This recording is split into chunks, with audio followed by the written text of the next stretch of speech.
Go to the Boss Firearms Hotline. That's where we find our friend Jordan Pugh, because we like to keep it real here on the program. Jordan, good morning, buddy. How you been? Been good. I've been good. What's going on with you, man? How you doing? I'm good. So you always have an interesting take on how things play out. What'd you think of this past weekend? I thought, well, one, I'm glad that we got the win on the road. We know the troubles that we've had there. I thought that we played average. I thought that, we dealt with a lot of internal adversity, I guess is the best way to put it. You're coming off a bye week, big win, that kind of deal. But I just thought overall it was very flat performance from us. Now, the good part is we still played well enough to win. We still made the plays that were necessary to win. But I think that we can be better than what we put on display this past weekend. Now, you got to give credit to Mississippi State. They've gotten better each and every week. And I think they found a little rhythm in a stride. And I don't think that we were necessarily I don't want to say that we weren't prepared for that, because that wouldn't be a correct statement. I just think that it caught us a little bit off guard based off what they've done previously in the season. But overall, from our standard, I think that we were a little lackluster. I think we did enough to be able to control the game. But you can improve. You have those performances. You look at what we did earlier in the year, like with Bowling Green as an example. You have performances like that to pull from. But we can bounce back from that, man, especially heading into this game. I think it's something that you really learn from and build something off of that. We're talking to Jordan Pugh, here on Texas Live, presented by David Gardner's Jewelers. The thing that you mentioned about Mississippi State, I think that's an important case when getting ready for A&M and LSU, because that's what's supposed to happen, guys, right? And it doesn't always happen. There are certain teams that go the other way, right? Maybe they have too soft of a schedule and they don't get punched in the mouth until they take on the top 5 team.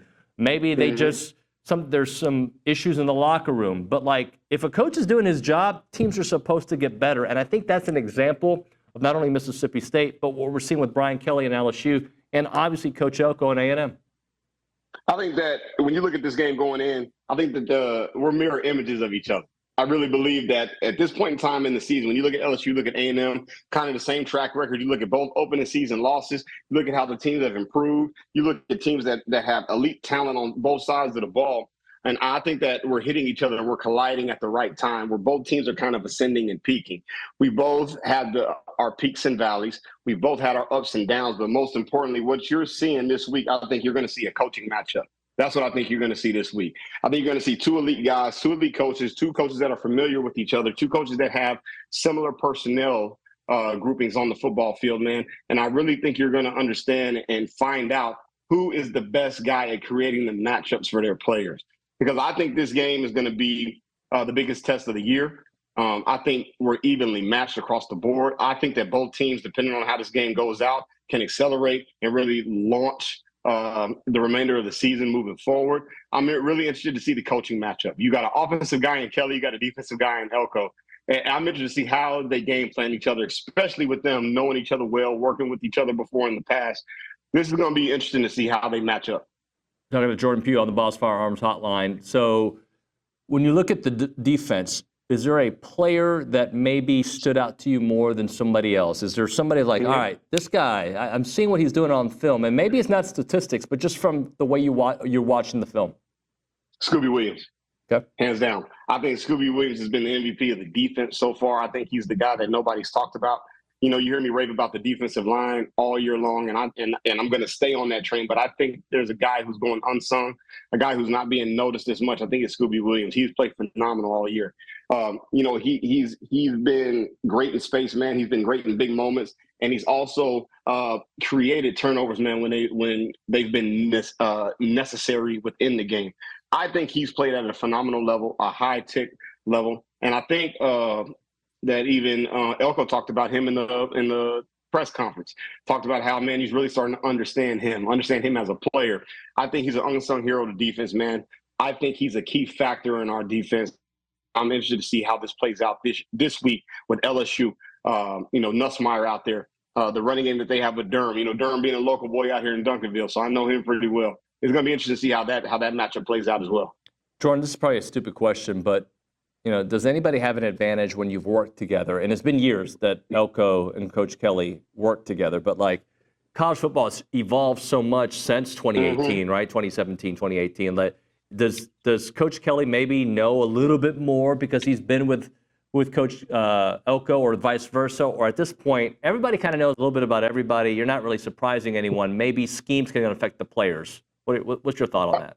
I don't think there's an advantage. Well, that's a double-edged sword. There is an advantage that you know him, but there's also not an advantage in today's college football world. With so many guys transferring now, you don't really have a lot of cohesiveness.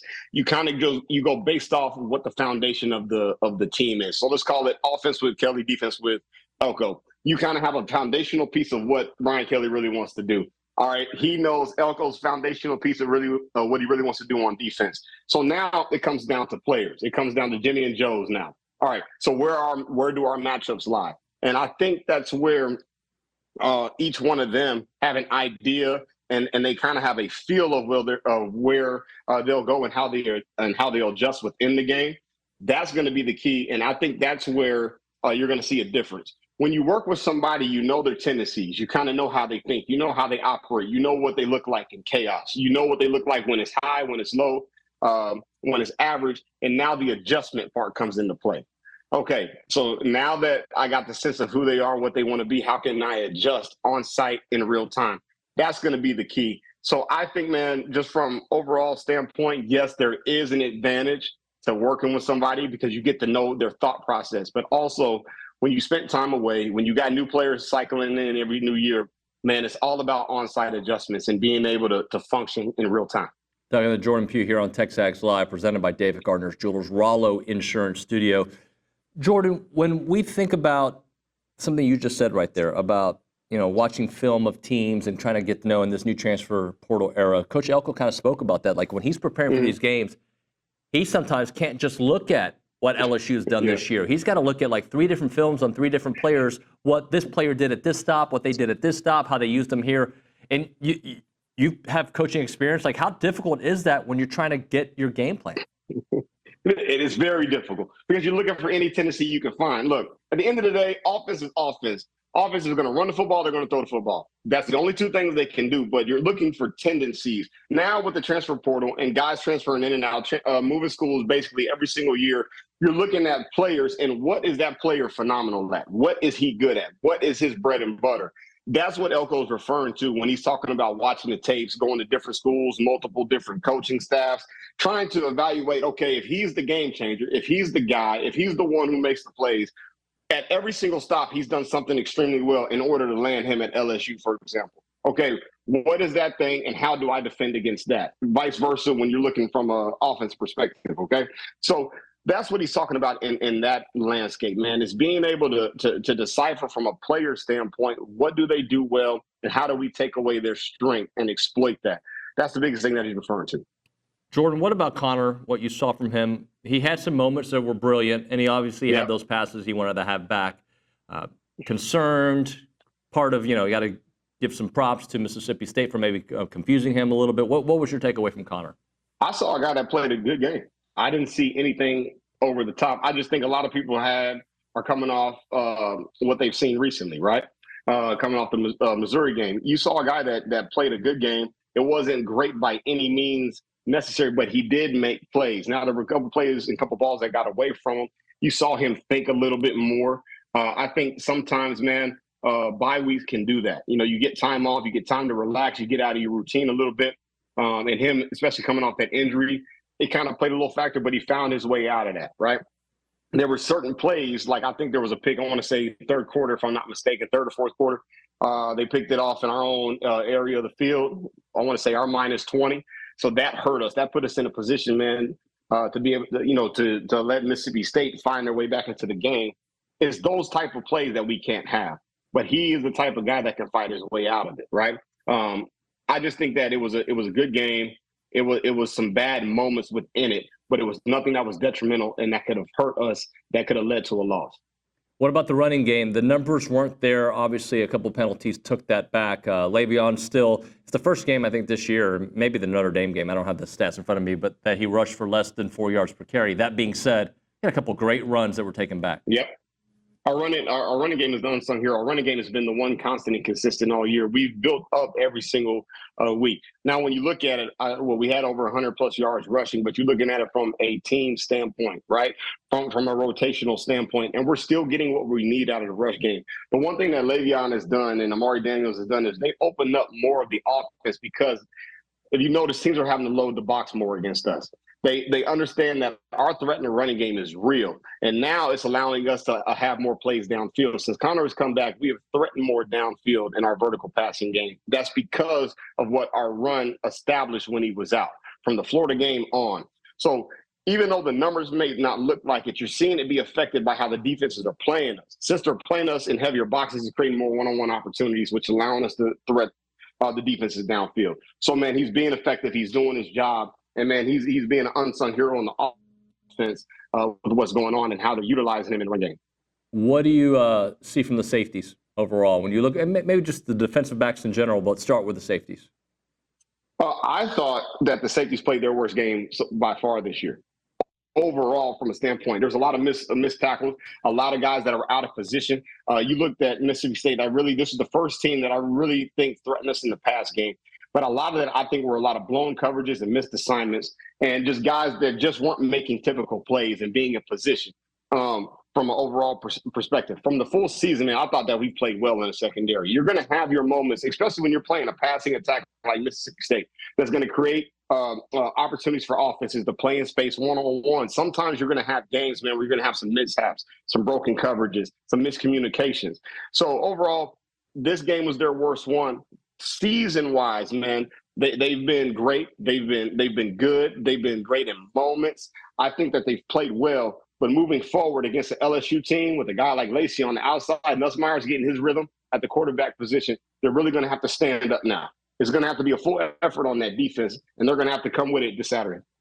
Talking to Jordan Pugh here on TexAgs Live, presented by David Gardner's Jewelers. Wide receivers overall, there seems like a different guy shows up each game. Jabri Barber was the most recent guy. Noah's had his games, so I'll say plural. Cyrus Allen, you've had Ja'Day Walker. There's just a different guy kind of steps up, and they haven't had an alpha wide receiver or WR1, if you will. But I feel like Noah's been close to that. Overall, what do you think about the wide receiver group? Well, the question you got to ask yourself is, do you need an alpha? When you look at how the offense is moving, how the offense is progressing, this is a full team effort, and we're balanced across the board. That's one of the things that you notice as the season has progressed is we've created more balance. One of the things that you asked me after the Missouri game was, what do we do moving forward with Connor? What is the concern now moving forward? And the biggest thing that I had when he was coming back was, how do we put him back into the offense? How do we integrate him, and how do we create a flow and a rhythm? There has to be some balance to this. And I think we found an identity in the run game. But now, since the Missouri game and now this Mississippi State game, you're starting to see the pass game develop. But the good thing is there's not one key guy that we have on offense that defenses can take away. What that tells me is that we're getting production from all areas in the receiving core. That's what you want. You don't want, yes, you want an alpha, but you also want to be able to have 2 to 3 other guys who can create plays and create opportunities, because now that creates more one-on-one matchups. From a defensive perspective, I can't game plan necessarily against that. When the running game is going well and I have to load the box, now I have to tell my DBs, hey, I need you to hold up in one-on-one opportunities now. So now you're creating more and more options within the playbook, more and more flow and rhythm within the offense when you have an entire group doing their job. And that's what you want to see offensively. When you look at Nuss on film and what you see LSU doing offensively, what kind of matchup is this for the A&M defense? Is this one that kind of concerns you with what he can do there at the quarterback spot and those wide receivers that they have? Or is this one that you think, and they have a really good offensive line too, Jordan? Here's what I think. I think that I've been thinking about this one. This is a tricky one. I think that this is going to be our toughest matchup, okay? Because I think that we're mirror images of each other. But here's what I also think. I think we're going to get a similar result defensively with what we did against Missouri. When I look at Missouri, they have skilled receivers kind of like LSU does. When I look at Missouri, they have a quarterback, and Nussmeier, who likes to sit in the pocket. What do we have? We have an effective defensive line. We have a D-line that can create pressure, create chaos, which will open up opportunities in the pass defense for our secondary. When I look overall at the matchups, I think that our D-line is better than their O-line. I think that our D-line gets to showcase that they're better than their O-line on the national stage. I really think you get to see that. And I think from a matchup standpoint, I think that we can win those matchups. Now, here's the thing. I think that LSU's D-line is underrated. I think that LSU's D-line is going to create problems for us offensively. So now if I'm Klein and I'm moving in to game planning, I'm trying to put this thing together for this week. How do we move the pocket? How do we get Connor on the move? And how do we create opportunities for our playmakers to get the ball in space and to get the ball quickly? The same way that Notre Dame played us week 1, I think is the same way that we need to play LSU this week. I think their D-line is very, very underrated. I think they have phenomenal players up front. And like I said before, I think this is going to be a coaching matchup more so than a physical player matchup. How do we create one-on-one opportunities, and how do we get our playmakers the ball in space? Jordan, just considering where we are right now at this point of the season, considering that A&M has everything right in front of them, just your thoughts how it's played out and how it could still play out. Well, I thought it's played out. I think that it's played out how everybody wants it to play out. Yes, we would like to be undefeated, but man, you're looking at, 4-0 in the SEC. You're looking at a team getting better and better every week. And you're seeing a team not kill themselves like we did last year in the previous regime with Jimbo. And you're seeing the defense stand up, and you're seeing offense make plays and run the football when it matters the most. So looking at how the season is playing out, man, we are progressing and we are on a trajectory, man, to get better and better every week. Now, this is the point in the season where now you have your fork in the road moment. I think that LSU is the most dangerous matchup moving forward, right? Now we get through this. How do we handle the rest of the season? Because we'll be favored moving forward. We will be the better overall team, but can we mentally lock in and finish the job? I know we brought this up earlier, man, how I talked about Texas, how I wasn't sold on Texas. And when you're looking at that matchup, man, and you're looking overall down the line, you're looking at each game moving forward, man, there is a true opportunity for us to take a stronghold over this SEC. And I think if we can get through this and we can continue to build, we can continue to find additional playmakers on offense, and we can continue to hold up our end of the bargain on defense, I think the sky's the limit for this group. The one thing that we have to do, and we have not done in the past, is we have not finished strong. We have been in this position before. Everybody can't act brand new and act like we haven't been in a position like this. The problem is we haven't finished it down the line. Can we hold strong, and can we continue to move forward and keep the standard the standard? That's going to be interesting to see as the season goes forward. Before I let you go, do you remember a bigger game at Cobb Field in recent memory with bigger implications? No, not right now. No. Tennessee 2016, I think, is the one that keeps coming up. So, and that's, we're talking about eight years ago. But I mean, the 2020 season obviously had its challenges because of COVID, and But from that time, I think this is the biggest game with the biggest implications afterward. Because if you win, you are in the driver's seat. Driver's seat, yes. Now that you break that down, I don't think there's been one, man, for a long time.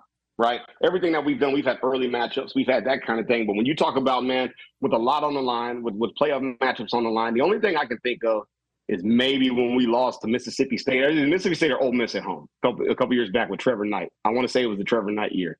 Don't quote me on that. I think that's the closest I can get. But as far as now, looking at everything that we have ahead of us, looking at how the SEC is unfolding, looking at college football overall, it's wide open right now. There is a true opportunity, man, to take a chokehold on this. It's interesting, man. I'm excited about this one. Hey, I was going to let you go, but I can't. I'm sorry, Lindsay and Andrew, hold on for a quick second. I didn't get your thoughts on what happened in Austin this weekend. I'm not surprised. I'm not surprised at all. But I've been saying it all year. There's nothing about Texas that has impressed me. I think that Quinn Ewers is very average. I think Arch Manning is an average quarterback who happens to have good running ability. They're not physical up front, and Georgia exposed that. I think that from an athletic standpoint, they're great on the outside, but from the interior, I don't think that they're ready for the big dogs in the SEC yet. Right? So Georgia got exposed. They got to see Texas got exposed. They got to see what it really looks like in the SEC, something that A&M has been doing for the past decade or over a decade at this point. So, man, that's why I keep saying, looking at the rest of the season, look at how things play out. You go down the road moving forward. If we can handle this is the big one for us. This is the Super Bowl for us right now in the middle of the season. If we can handle that, the trajectory moving forward, man, it allows us to open up every single thing we want to accomplish this season, man. So we got to handle this one. But as far as Texas, it's not a surprise. They finally ran into a threat and who can match them athlete for athlete, and they got exposed. Do you see another loss on their schedule before A&M? Yes. They got to play Kentucky. You got to get through Vanderbilt. Vanderbilt has hope and belief. Kentucky is the one. Kentucky's going to punch you in the mouth. Kentucky has always been a physical team, and they're like that little pesky little brother or sister that just won't leave you alone. And if you keep giving them hope, they'll find a way to win. That's the biggest matchup. The reason why I say Kentucky, you have a comp, Ole Miss. Ole Miss and Texas are the exact same football team in my eyes, and that's the comp. So I think there's a possibility for another loss heading into our matchup. Jordan, I appreciate your time, buddy. Talk to you next week. All right, let's do it. Let's do it.